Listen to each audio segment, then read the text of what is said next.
Hello. Today we're looking at Genesis 8. We're picking up where Noah is on the ark with his family and all those animals. Verse 1 says, "But God remembered Noah and all the wild animals and the livestock that were with him in the ark. And he sent a wind over the earth and the water receded."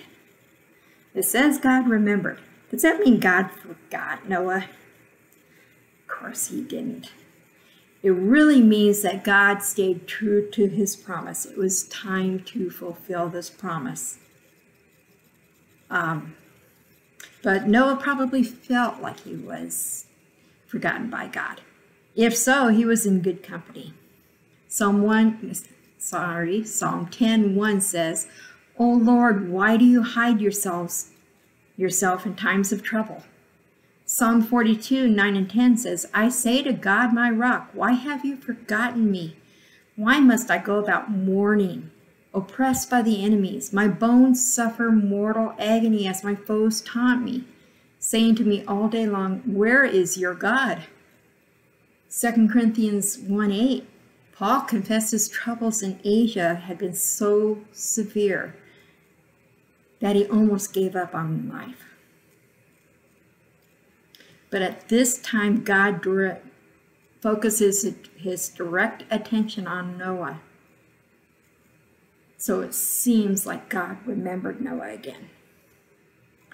Okay, so all that water, how do you get rid of all that water? That would be a huge human problem.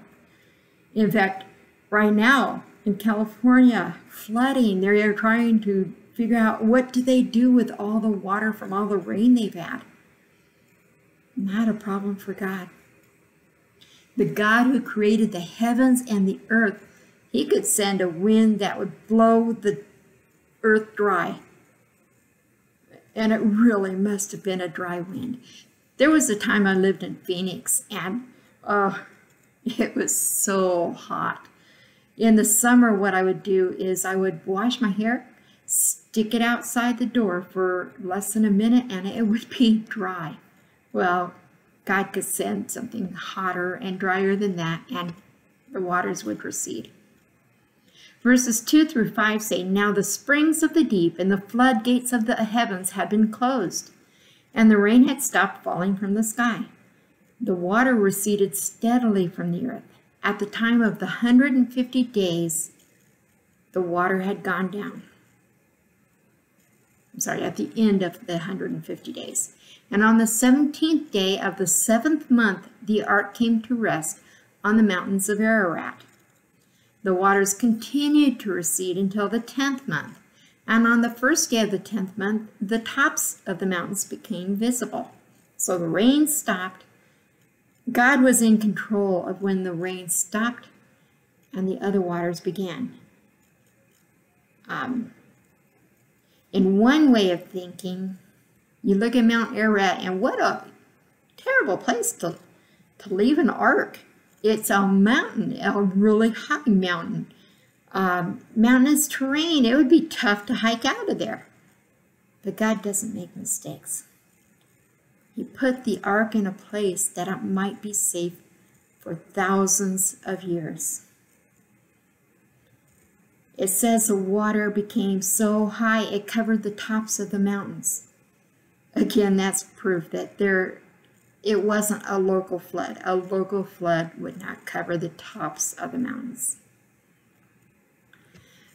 Verses 6 through 10 say, "And after 40 days, Noah opened a window he had made in the ark and sent out a raven.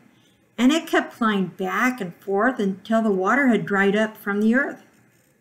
Then he sent out a dove to see if the water had receded from the surface of the ground. But the dove could find nowhere to perch because there was water all over the surface of the earth. So he returned to Noah in the ark. He reached out his hand and took the dove and brought it back to himself in the ark. He waited 7 more days and again sent out the dove from the ark. When the dove returned to him in the evening, there was in its beak a freshly plucked olive leaf. Then Noah knew that the water had receded from the earth." God had told Noah when to go into the ark, but he didn't tell him when to come out. Apparently that's something God didn't feel Noah needed to know. God always lets us know what we need to know. We like to know when something's going to be over. We can endure almost anything if we know there's going to be an end. So Noah is thinking, how do I tell when it's going to be okay to leave the ark? How do I get an inkling of hope that's coming? They're on their own trying to figure this out. Thus the birds. Back in Genesis 6, God told Noah to build a window in the upper portion of the ark. It must have had some kind of covering that could be closed and opened. So Noah first sends out a raven. Ravens are scavengers. And they can find food on the top of a mountain or even floating carcasses. Yuck. Some versions say the raven never returned. The English Standard Version says the raven came back and forth. In the Hebrew, it kind of implies that the raven came back to the ark but didn't come back in the ark. He just perched on the top. So next, Noah sends out a dove. A dove is a non-scavenging bird. The dove wouldn't land on the earth until there was a dry place. When the dove returned, Noah knew there wasn't any place to land yet. So the dove returns very quickly, and then 7 days later, Noah sends him out again, and the dove returns with an olive leaf. Since this time, a dove with an olive leaf in their beak symbolizes peace and goodness. So this olive leaf shows that not only had water receded, things are sprouting again. Then the dove is going to be sent out again and never come back. Noah takes this to mean that the water has gone down far enough that there's dry land. Charles Spurgeon made a spiritual point from the idea that the dove found no resting place.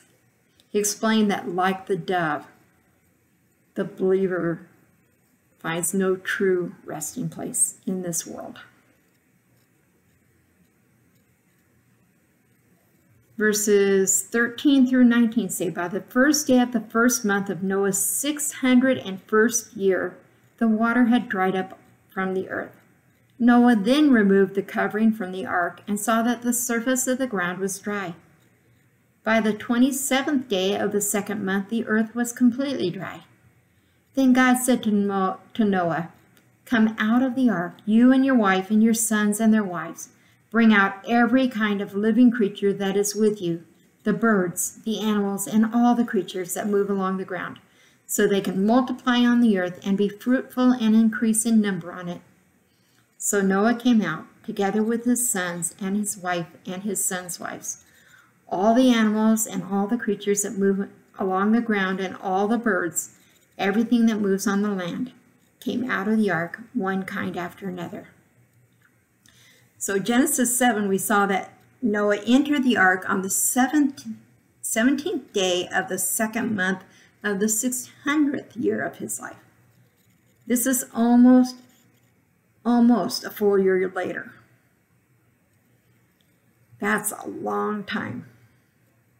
This wasn't a luxury cruise with swimming pools and movies and fancy buffets and shows. Hard to imagine what they did on that ark for almost a year. Just as the ark was loaded with animals before the flood, it was then unloaded.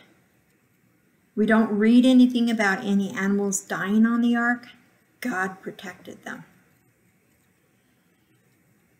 God had told Noah to come into the ark. Now he tells him to come out. As far as we can tell, this is the first time we know that God spoke to Noah since he told him to come in. Notice that Noah gets the same command that was given to Adam. go out and repopulate the earth. When it says Noah came out of the ark, he's no longer cooped up. He was able to walk freely, and the whole world was before him, a fresh new earth.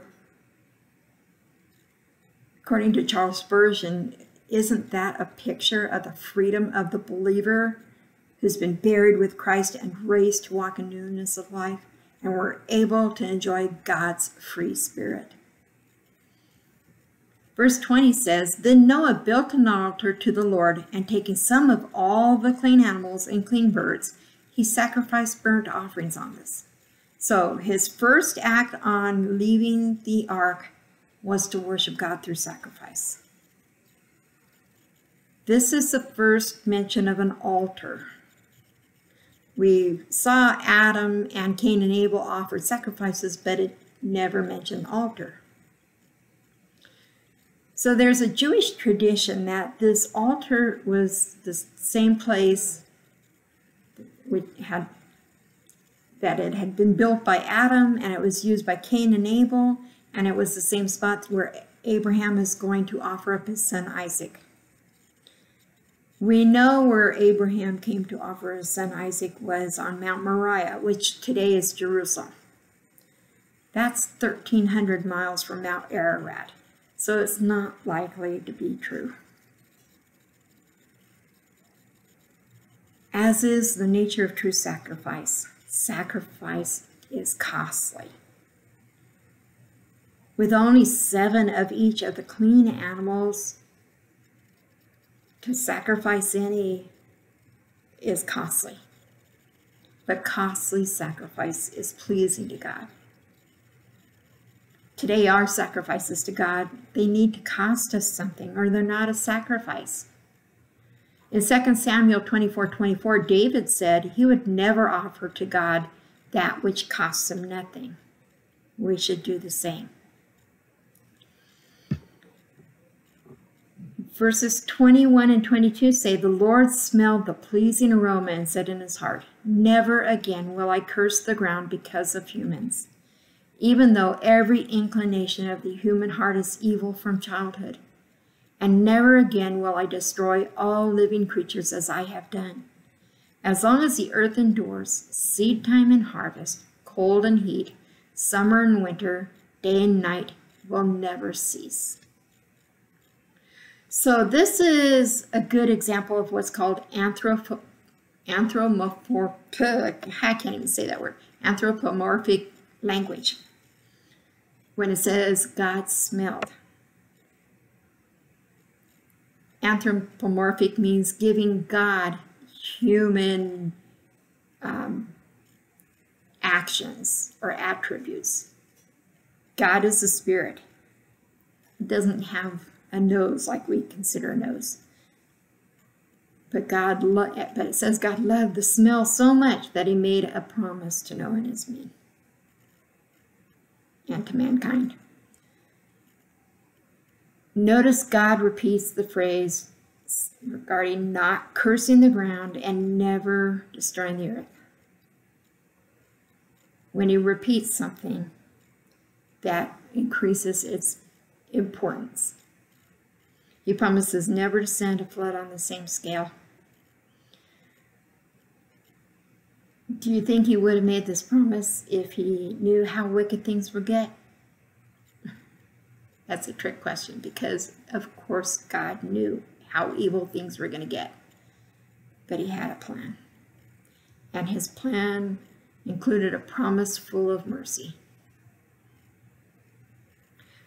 After the flood, the earth had established seasons: summer, winter, spring, fall.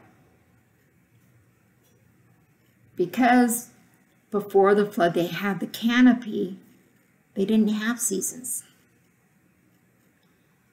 Now there would be seasons and temperature variations. Without the vapor around the earth, UV rays are going to get through. There's never going to be 900-year-old men again. It's even possible that the earth changed so drastically at this point that it might have brought on the Ice Age. God also says in this poem, as long as the earth endures. This implies that the earth could have an end. This is the end of the flood account. We've looked at its causes, its circumstances, and its consequences. Tomorrow we'll look at the new beginning with Genesis 9.